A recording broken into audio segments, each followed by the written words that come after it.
డబ్బు, అనారోగ్యం, ఉద్యోగం, వ్యాపారం అప్పులతో బాధపడుతున్నారా? వెంటనే జేకేఆర్ గురువు గారికి కాల్ చేసి అపాయింట్మెంట్ తీసుకోండి. నమస్తే రమగారు. నమస్తే జయ. రమగారు, శ్రావణ మాసంలోకి వచ్చేస్తున్నాము. శ్రావణ మాసం అనగానే ప్రతిరోజు కూడా పర్వదినమే కదండి.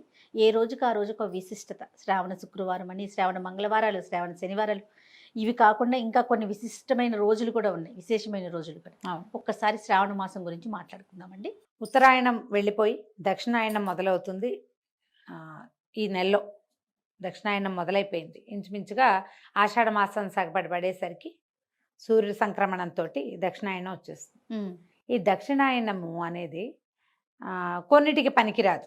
ఎలాగా మన ఉపనయనాలు అవి దక్షిణాయనంలో చేయరు, ఒక నియమంగా ఉంటుంది.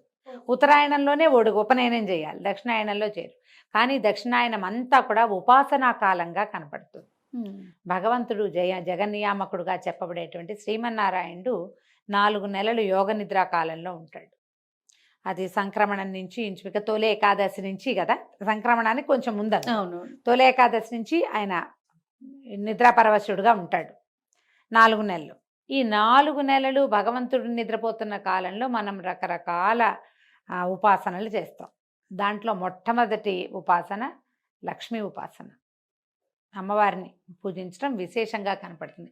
శ్రావణ మాసం అంతా కూడా అమ్మవారి ఆరాధన. ఒకటి లక్ష్మీదేవను, మధ్యలో గౌరీదేవను, మధ్యలో గోకులాష్టమి వస్తుంది, విష్ణు ఆరాధన చేస్తాం. ఈ శ్రావణం అయితే భాద్రపదంలో కొద్ది రోజుల పాటు వినాయకుడిని పూజిస్తాం.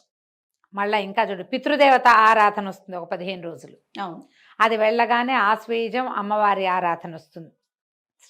ఏమంటారు శరన్నవరాత్రులు ఓ 10 రోజులు, 15 రోజులు.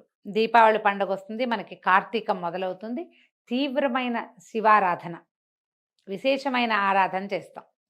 ఈ శివారాధన అయ్యాక మార్గశిరము, అందులో నుంచి మళ్ళీ పుష్యమాసం మొదలవుతుంది, అది మన ధనుర్మాసం మొదలవుతుంది. మళ్ళీ విష్ణు ఆరాధన. అది పూర్తయ్యేసరికి మళ్ళీ ఉత్తరాయణం వచ్చేస్తుంది. మన కాలం ఇలాగే తిరుగుతూ ఉంటుంది. అయితే విశేషమైన ఆరాధనా కాలంగా చెప్పబడే శ్రావణం అంతా కూడా మనం ఎక్కువగా లక్ష్మీ ఆరాధన చేసుకున్నా కూడా రకరకాల ఆరాధనలు అన్నీ పర్వదినాలుగానే కనపడతాయి. విశేషంగా ఇది స్త్రీలకి వ్రతాలు చేసుకునే కాలం కాబట్టి ఒక 4 లేదా 5 శుక్రవారాలు, ఈ సంవత్సరం 5 వారాలు వచ్చినాయి. మొదటి రోజు శుక్రవారంతో మొదలైంది కాబట్టి 5 శుక్రవారాలు లక్ష్మీ అమ్మవారి ఆరాధన, 4 మంగళవారాలు గౌరీ ఆరాధన, 4 సోమవారాలు ఉంటాయి. 4 సోమవారాలు విశేషంగా శివారాధన చేయబడుతుంది. మన ప్రాంతంలో కంటే కూడా నార్త్ ఇండియాలో ఎక్కువ చేస్తారు, ఎందుకంటే ఆషాఢ పౌర్ణమి తర్వాత మొదలైపోతుంది. మామూలుగా మనకి ఎట్లా ఉంటుంది, అమావాస్య వెళ్ళగానే మన నెల మొదలవుతుంది. అవును. కానీ నార్త్ ఇండియాలోనే కాదు, తమిళనాట కూడా అదే పద్ధతి, వాళ్ళది కూడా అంతే. పౌర్ణమి వెళ్ళగానే నెల మొదలైపోతుంది. అవును. ఇప్పుడు ఇది ఆషాఢ పౌర్ణమి వెళ్ళాక 15 రోజులైతే కానీ మన శ్రావణం మొదలవ్వదు. వీళ్ళకి మాత్రం, వాళ్ళ నార్త్ ఇండియాలో మాత్రం ఈ ఆషాఢ పౌర్ణమి వెళ్ళగానే తెల్లవారేసరికల్లా వాళ్ళ శ్రావణ మాసం మొదలవుతుంది. అయితే శ్రావణంలో మనం చేసే ఆరాధనేమో విశేషంగా లక్ష్మి. కానీ నార్త్ ఇండియా అంతా కూడా శివారాధన విశేషంగా చేస్తారు. ఈ కాశీ లాంటి పుణ్యక్షేత్రాలు చాలా హడావిడిగా ఉంటాయి, ఎక్కడెక్కడి వాళ్ళు కాశీ చేరుతారు. శివారాధన సావన్లోనే, శ్రావణ మాసంలోనే విశేషంగా చేయబడుతుంది. మన శివారాధన ఎప్పుడు విశేషంగా కార్తీకంలో చేస్తాం. వాళ్ళ హడావిడి ఉంటుంది, ఇప్పుడే ఉంటుంది. కానీ మనం కూడా ఏం చేయొచ్చు, శ్రావణంలో ఉన్నటువంటి 4 సోమవారాలని మనం విశేష శివారాధనకి కేటాయించుకోవచ్చు. కార్తీకంలో ఎలాగో సోమవారాలు చేసుకుంటాం, ఇప్పుడు కూడా మనం చేసుకోవచ్చు. ఎవరికైతే జాతకంలో చంద్రుడి యొక్క దోషం ఉంటుందో వాళ్ళు కనుక ఈ శ్రావణ సోమవారాలని కనుక శివారాధనకి పెట్టుకుంటే దేవాలయాల్లో అభిషేకం చేసుకోవచ్చు, ఇంట్లో శివ పూజ చేసుకోవచ్చు, దేవాలయ సందర్శనం చేయొచ్చు. వీటిలలో ఏది చేసినా అద్భుతమైన ఫలితం లభిస్తుంది. 4 సోమవారాలు. అక్కడి నుంచి శుక్రవారాలు మనం లక్ష్మీ అమ్మవారిని అర్చించుకుంటాం, వరలక్ష్మి వ్రతం చేస్తాము. తర్వాత వరలక్ష్మి వ్రతం ఒకరోజు చేసినా మిగిలిన 4 వారాలు లేదా 3 వారాలు మనం లక్ష్మీ అమ్మవారి పూజనే చేసుకుంటాం. శుక్రవారం మరుసటి రోజైన శనివారం నాడు విశేషించి విష్ణువారాధనకి కేటాయించుకుంటారు. ఈ శ్రావణ శనివారాల్లో చలిమిడి దీపారాధన చేస్తే చాలా మంచిది. బియ్యపిండి, బెల్లము, కొంచెం నెయ్యి, పాలు పోసి చలిమిడి చేయటం.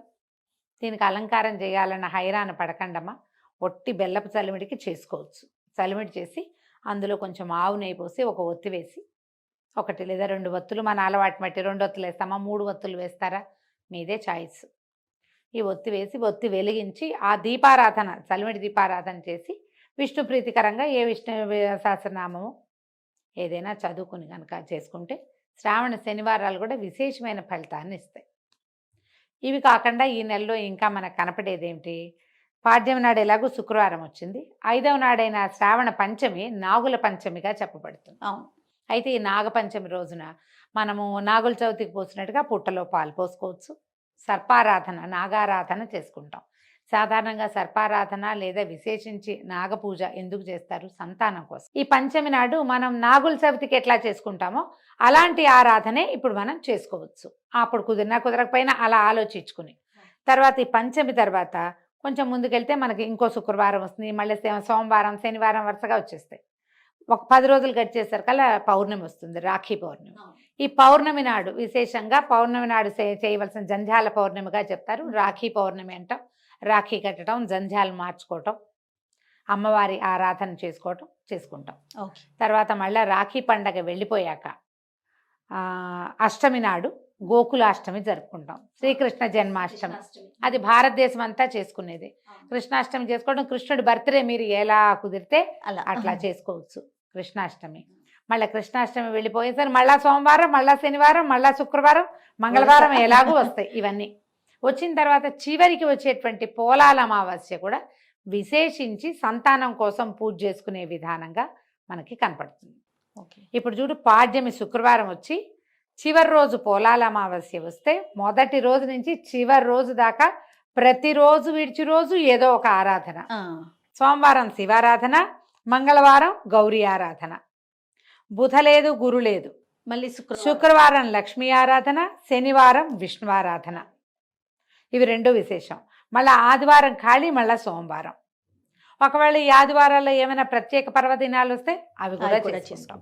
ఈ కాలంలో మనం చేయవలసింది ఏంటి, మనకి సాధారణంగా ప్రతి సీజన్లో వచ్చేటువంటి పండగలు పర్వదినాల్లో మనం ఏం తినాలో, ఏం చేయాలో, ఏం తింటే ఈ సీజన్కి మంచిదో దానికి తగినట్టుగానే మనకి ఏర్పరిచారు పెద్దవాళ్ళు.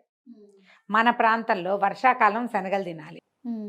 ఇప్పుడే కదా అందుకే శనగలు ఇస్తాము. విశేషించి శనగలే దానం. అవును అవును, అందరికీ శనగలే ఇస్తాం. మంగళవారాలు శనగలే, శుక్రవారాలు శనగలే.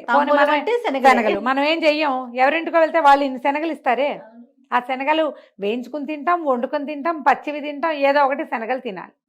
శనగలు బలం, హెవీ ప్రోటీన్, పిల్లల్లో ఎదుగుదలకి మంచిది, ఆడవాళ్ళ ఆరోగ్యానికి మంచిది, మగవాళ్ళ ఆరోగ్యానికి మంచిది. అందరూ తినవలసింది. అందుకని తప్పకుండా ఈ నెలల్లో ఇప్పుడు శ్రావణ మంగళవారం నోవులు అనుకో 4-5 ఏళ్ళు పట్టి మానేస్తారు. కానీ వరలక్ష్మి వ్రతం శ్రావణ శుక్రవారాలు అందరూ చేసుకుంటారు. అంతే కదా, ఎవరు మానరు, అందరూ చేయాల్సిందే. అది ఇది ఆనుగా రావాలనే లేదు, ఆ నియమం లేదు. కాబట్టి ఎవరో ప్రతి వాళ్ళు చేసుకోవచ్చు. శనగలు నానబోసుకోవటం, ఇచ్చుకోవటం ఎవరో ఒకరు. అందరికీ వాయినాలు ఇచ్చి మనం తినకుండా తాంబూలం కదా, వాయినం అంటాం, తాంబూలం అనొచ్చు. శ్రావణ మంగళవారం వాయినాలు అంటారు వాటిని. వాయినము అనొచ్చు, తాంబూలము అనొచ్చు. ఇవ్వండి, పుచ్చుకోండి. శనగలు ధారాళంగా ఇవ్వటము, పుచ్చుకోవటము 2 మంచివే. పుచ్చుకోవటం అంటే ఊరికే తెచ్చుకోవటం కాదు, ఆ రోజు శుభ్రంగా వండుకు తినేయటం కూడా మరీ మంచిది. ఇది చేసుకోవటం మన ఓపిక, మనకి చేత వచ్చినట్టు ఎట్లా కుదిరితే అట్లా చేసుకుంటాం.